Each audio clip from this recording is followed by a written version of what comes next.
알의 밀알이 땅에 떨어져 죽지 아니하면 한 알 그대로 있고 죽으면 많은 열매를 맺느니라. 이게 인생의 그런 법칙이기도 하고 우리가 농사짓는 농사의 법칙이기도 합니다. 그런데 이것이 인생 또 농사의 법칙일 뿐만 아니라 복음의 법칙이 바로 이런 것이다라는 생각에까지 이어지게 됩니다. 가만히 보십시오. 교회의 역사, 우리 교회도 39년, 40년 가까이 되는데 우리 교회뿐만 아니라 대한민국의 복음이 심겨져서 140년의 그런 시간이 흘러오면서 무수히 많은 선교사님들 또 목사님들의 희생, 눈물, 땀이 배어 있습니다. 이분들의 희생이 없었더라면 오늘날 한국교회, 우리 유정교회도 마찬가지고요.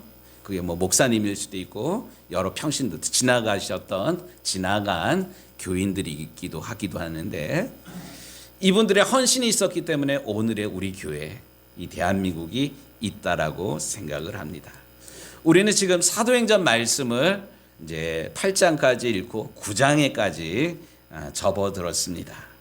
근데 사도행전 1장부터 9장까지 이야기를 쭉 읽다 보면 발견되는 중요한 사실 하나가 있어요. 초대교회가 막 부흥을 했잖아요. 부흥한 것 날마다 믿는 자들이 더하여 가더라. 교회가 부흥한 걸로 끝나는 게 아니에요. 부흥이 교회를 넘어서 우리 예수님께서 명령하신 것처럼 너희가 오직 성령이 너희에게 임하시면 너희가 권능을 받고 어떻게 하래요? 예루살렘과 유대와 사마리아와 땅끝까지 이르러 내 증인이 되라 하신 예수님의 명령을 이루어가는 그런 과정임을 알 수가 있습니다. 그런데 이 초대교회가 부흥을 하였는데 이 일을 하지를 못하니까 하나님께서 억지로 교회를 흩으십니다. 교회를 흩으신다는 게 뭐냐? 박해가 임했어요.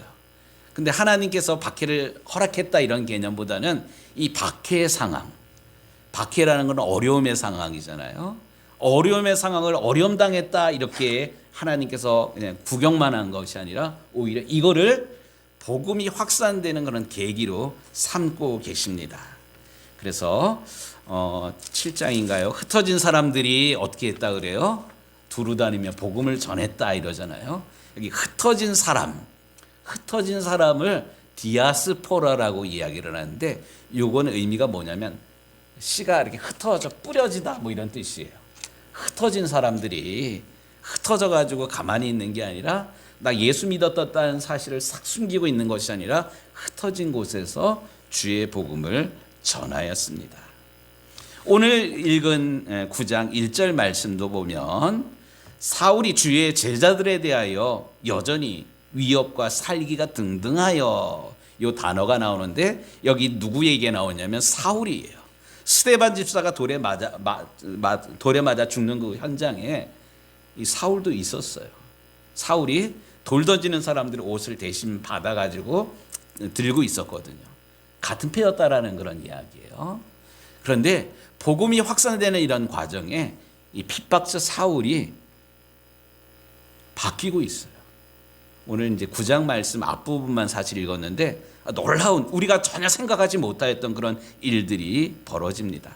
그렇다면 우리는 오늘 말씀을 대하면서 짧은 본문의 말씀을 읽었는데 하나님께서 이 핍박의 상황, 특별히 핍박자 사울을 하나님께서 어떻게 바꾸어가고 계신지 기대하는 마음으로 오늘 말씀을 읽었으면 합니다.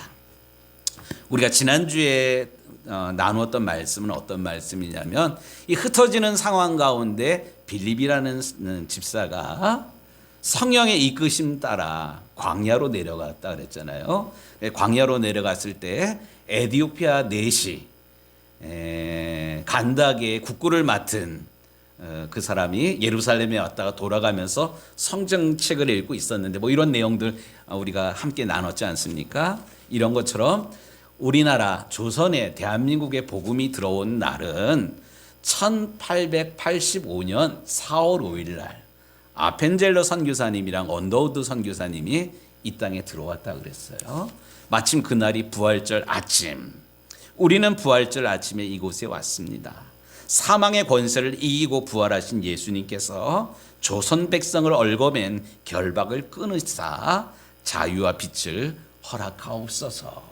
이렇게 기도하면서 1885년 4월 5일 부활절 아침에 아펜젤러 선교사님, 언더우드 선교사님이 이 땅에 첫 발을 내디뎠는데, 이것이 가능할 수 있었던 그 배경에는 1년 전에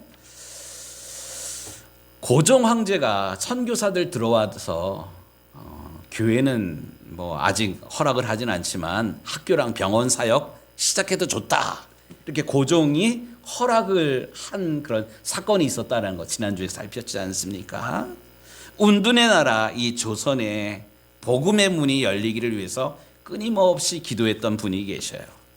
미 감리교회 선교국의 국장이었던 가우처 박사가 조선에 복음을 전하기 위해서 기도했는데 그 기회가 없었어요. 마침 김옥균이랑 뭐 이런 젊은 개화파 사람들이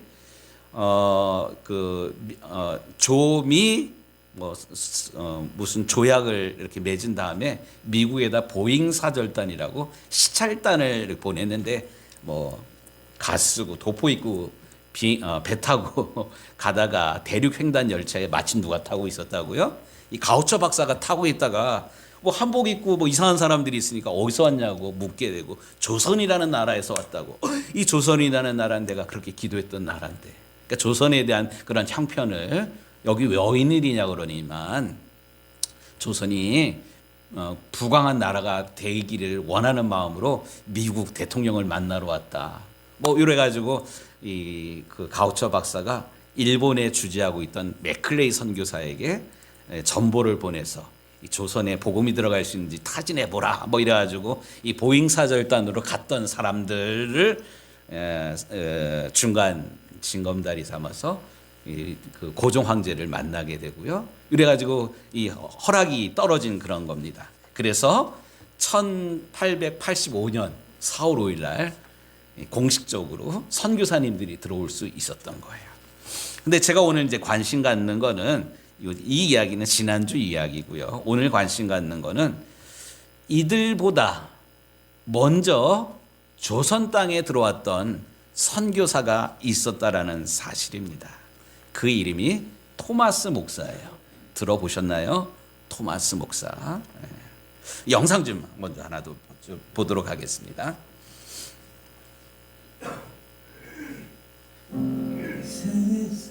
1863년 중국 선교사로 파송받아 상하이에 도착한 토마스. 상하이입니다. 그러나 임신 중이었던 아내는 얼마 뒤 유산을 한 후 세상을 떠났습니다. 이 아내인데 죽었어요. 그 후 2년 뒤 2년 뒤 슬픔과 상실감을 딛고 26살의 젊은 나이에 예수를 전하면 참수를 당한다는 이게 조선의 상황이에요. 조선으로 향했습니다. 제너럴 쇼먼호의 통역 담당. 평양 대동강에 도착하지만 외세를 배격하는 군인에 의해 배는 불에 붙어 제너럴 쇼먼호가 불타버렸어요. 평양 시민들에 의해서. 단원의 생동마스는 뱃머리로 올라가 성경을 뿌리기 가지고 있던 성경책을 결국 뿌려요. 그는 마지막 성경 한 권을 가지고 무트로 올라와 자신을 죽이려는 박충권에게 이 성경책을 전해줬어요. 거절당했어요. 그리고 얼마 동안 최후의 기도를 드린 후 그 자리에서 목베임을 참수당했습니다. 조선 사람들 만나보지도 못하고 대동강가에서 죽은 거예요. 순교하기 전 12살의 최치량에게 성경 세 꼬맹이에게 성경책 3권을 줬어요. 이것을 평양 영무주사 박영식에게 건네주. 박영식에게 박영식은 이 성경 3권을 가져가 자기 집에 도배를 뭘 했다고요? 도배를 해버렸어. 훗날 최치량은 박영식의 집을 구입해 여관으로 이 박영식이라는 그 사람이 여관을 만들었는데 평양에 찾아와 최치량의 여관에 머물렀습니다. 이 집에 머물렀다는 얼마 거예요. 후 최치량은 마페스로부터 세례를 받게 되고 성경을 찢어 도배하던 박영식도 감동을 받아 예수를 믿게 되었습니다. 결국 그의 집이 예배 처소로 쓰이게 되었는데 이것이 바로 평양 최초의 교회인 널다리골 교회입니다. 널다리골 교회. 토마스를 죽인 박충권은 널다리골 교회의 종소리를 들을 때마다 괴로움을 견딜 수 없어 마펫을 찾아 참여를 하고 예수를 믿고 영주교회의 영수가 되어 평양 땅 부흥에 헌신하였습니다. 전혀 우리가 생각하지 못했던 일들이 벌어지는 거야. 성장하여 장대제 교회가 되고 장대제 교회? 그 터위에 더욱 큰 교회를 지었는데 그것이 바로 1907년 놀라운 평양 대부흥운동이 장대원 교회가 시작된 게 요 스토리라는 거예요. 1966년 대동강에서 순교한 한국 최초의 개신교 순교자 로버트 토마스. 복음을 알지 못하는 조선인들을 향해 뜨거운 사랑과 열정을 가졌던 사람. 죽음을 두려워하지 않고 담대히 예수를 전했던 사람. 하나님께서 결코 자신의 죽음을 헛되이 하지 않을 것임을 믿고 기쁨으로 순교한 사람. 그야말로 진정한 예수의 사람, 진실한 크리스천이었습니다. 예.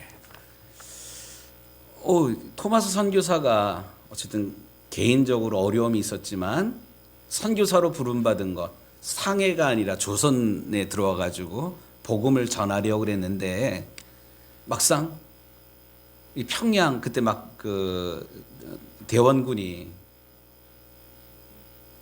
쇄국 정책 이런 거 있잖아요.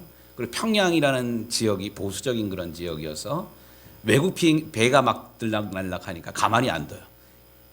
불을 태워가지고 제너럴 셔먼을 태워버린 그런 거예요. 그러니까 거기 있던 이 토마스 선교사도 이렇게 나왔는데 나올 때 자기가 가져왔던 성경책을 사람들에게 나눠줍니다. 그러다가 그 사람 누구 박춘권이라는 그런 사람에게 마지막 성경을 줬는데 박춘권은 누구냐면 참수하는 망나니예요. 망나니. 근데 그 성경을 받아보고 이거 뭐 그래 뿌리친 그런 거예요.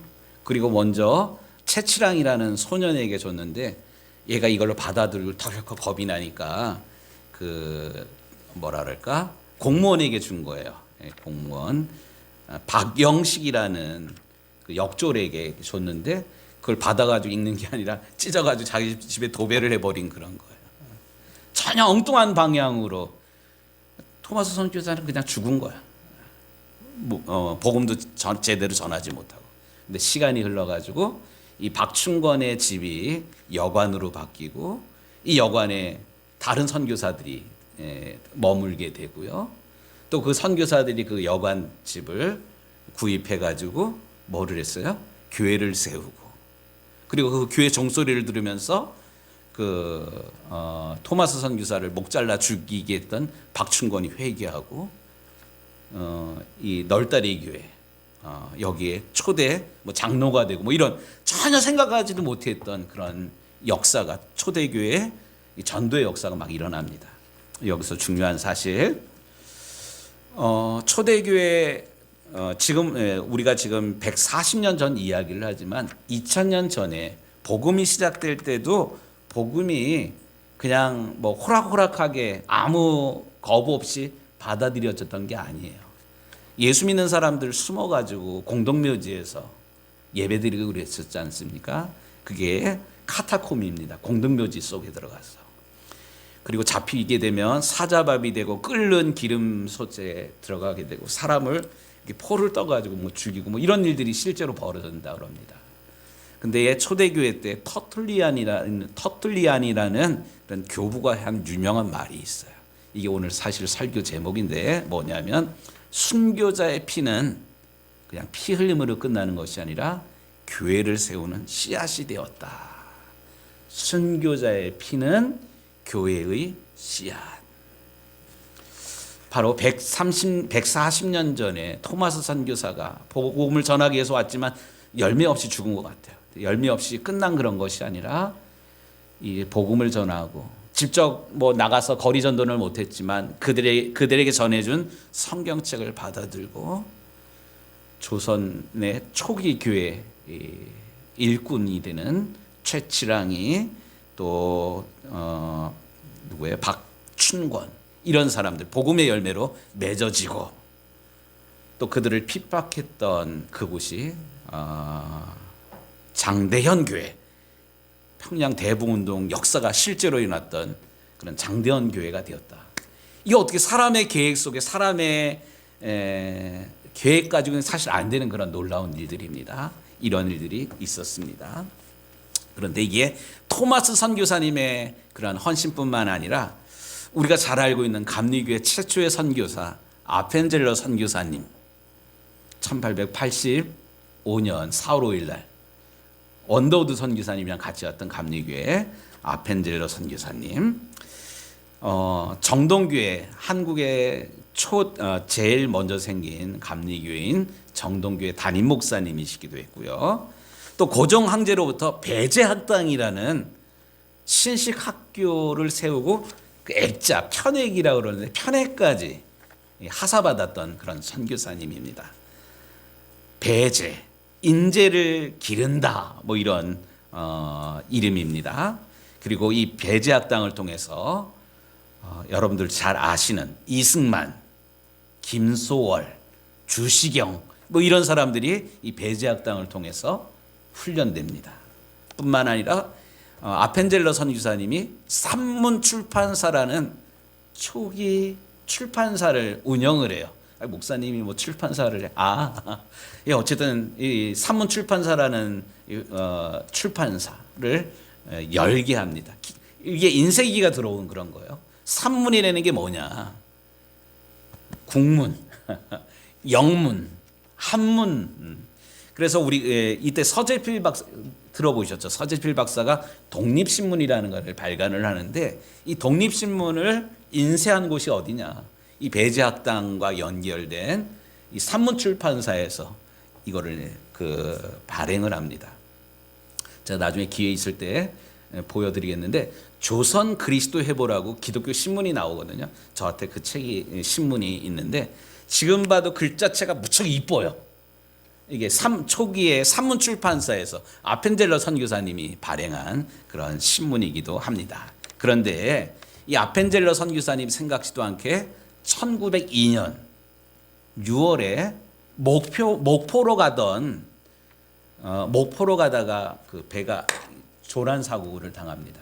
우리나라도 몇 년 전에 세월호 사건이 있었지 않습니까? 그런 것처럼 인천서 출발한 배가 목포를 향해 가다가 거기 어청도 군산 어디에서 밤에 안개가 끼어가지고 부딪히는 바람에 어쨌든 여기서 순직을 하게 됩니다. 1885년에 아펜젤러 선교사님이랑 언더우드 선교사님이랑 같이 들어왔는데 언더우드 선교사님은 늦게까지 오랫동안 사셨거든요. 그러면서 연세대학교도 세우고 그랬는데 아펜젤러 선교사님은 30몇 살에 죽으셔요. 이 사건으로. 영상 좀 하나 보겠습니다. 사람이 친구를 위하여 자기 목숨을 버리면 이보다 더 큰 사랑이 없나니.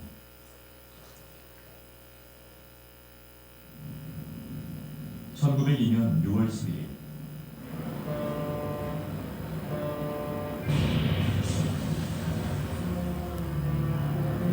중간 서천 앞바다의 쟁부이지 선박 충돌사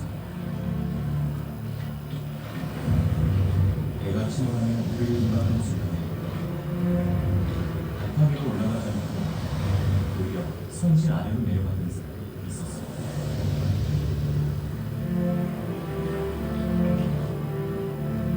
헨리 아펜젤러 선교사. 목포에서 열리는 성서 번역회의에 참가하기 항의하던 중이었습니다. 당신이 있던 아펜젤러가 아는 분이죠? 수도 위에 칠같이 어두운 밤이죠. 탈출하려 올라가다가 갑자기 방향을 바꿔서 내려갔다. 왜 하늘을 내려갔을까? 그와 함께 목포로 내려가던 조한두 씨 그리고 기독교 학교에 다니던 여학생 정신여학교 그들은 이제 학생들. 안에 가 있으니까 그들을 구하러 결국 내려갔다가 희생된 게 아니냐. 이 사람들 살리고 못 나왔어요. 기계체조 선수 출신의 수영도 잘했던 그는 탈출할 기회가 충분했음에도 동행했던 조사와 여학생 기계 체조 선수였고 또 수영도 잘했던 사람이 결국 못 나왔어요. 조선 사람들에게 리더는 섬기는 자리라는 것을 삶으로 보여줍니다. 이 대자 당위 인역 높고자 하는 자는 섬기는 자가 되라. 이게 배제학당의 교훈이었거든요. 근데 말로만 이렇게 하지 않고 실제로 조선 사람들을 살리기 위해서 당신은 죽은 거예요. 못 나온 그런 거.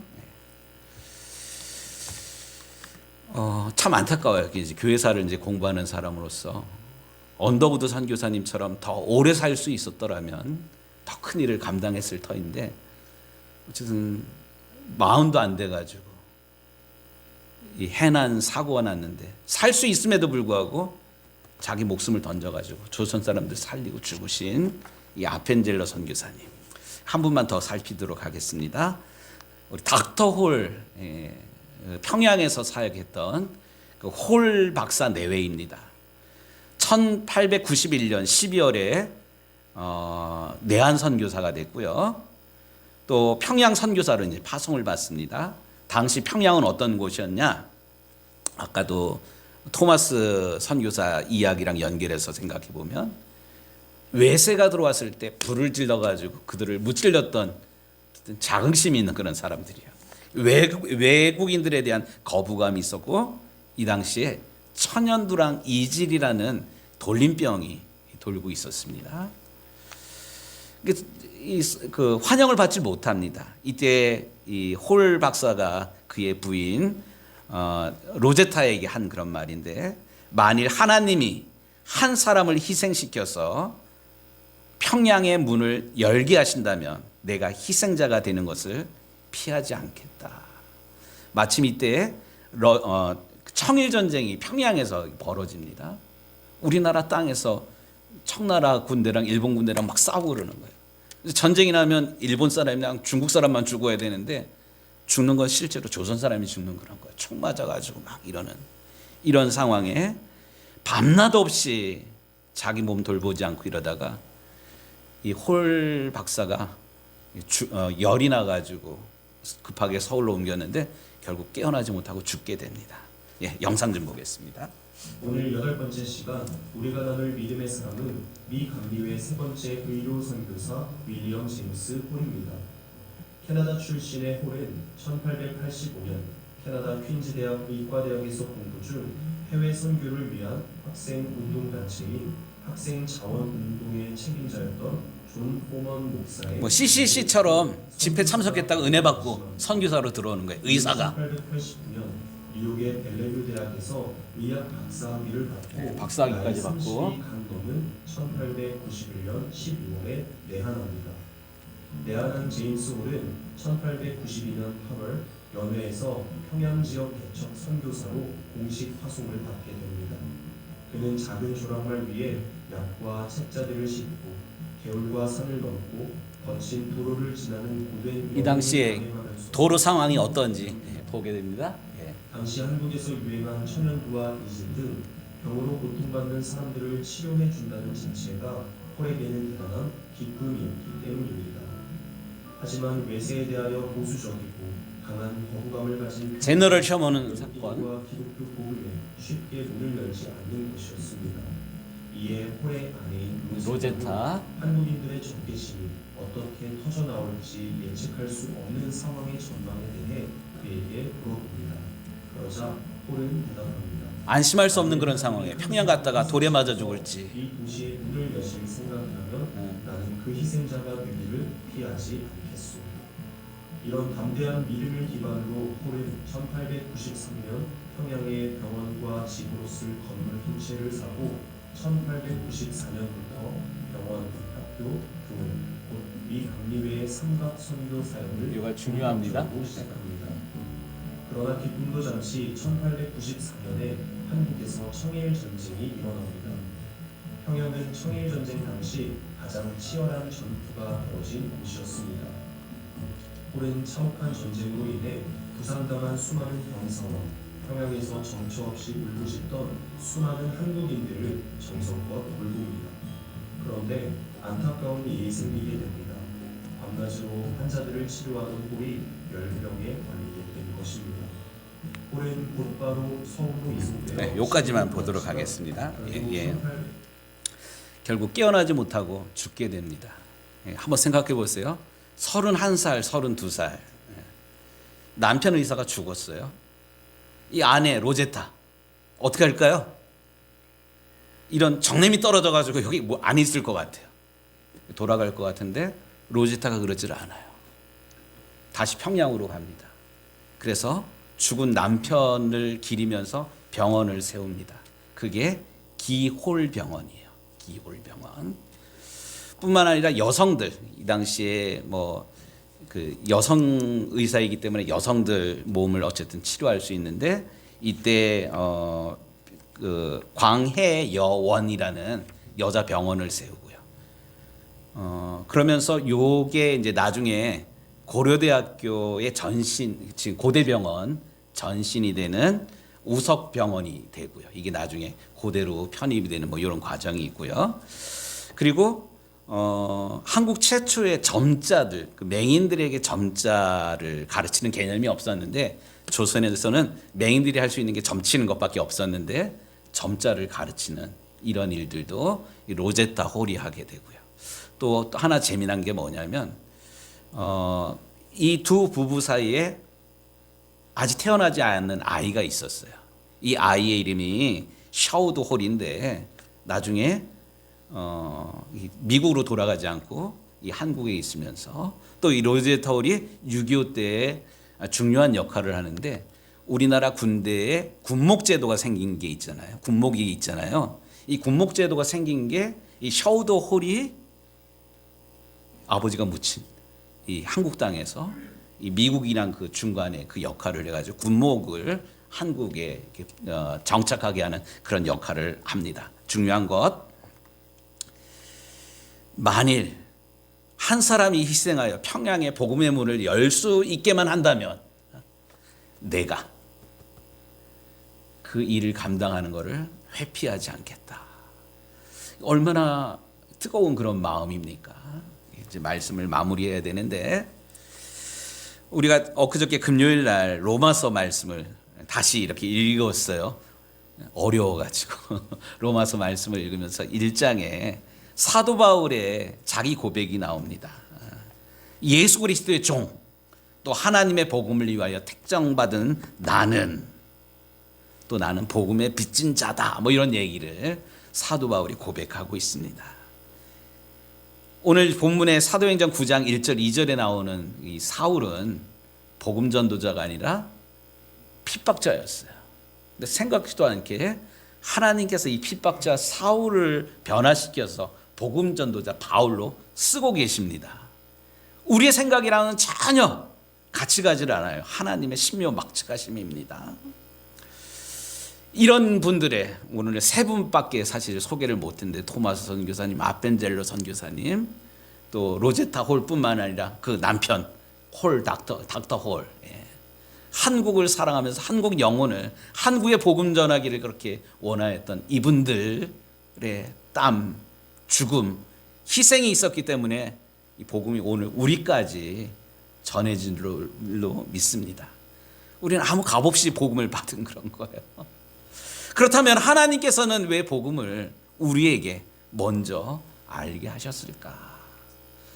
다른 이로서는 구원을 얻을 수 없나니, 천하 인간에게 구원을 얻을 만한 다른 이름을 주신 적이 없느니라. 예수님만이 우리를 죄와 사망으로부터 구원하실 수 있는 유일한 방법이기 때문에 그러합니다. 이런 어마어마한 복음, 우리가 그냥 거저 받았어요.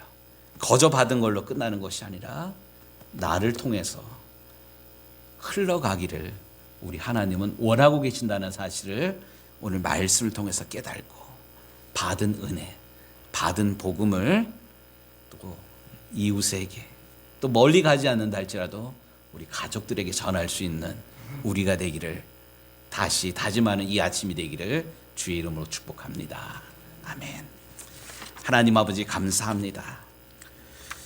우리가 편안하다, 안전하다 이렇게 생각하고 있었지만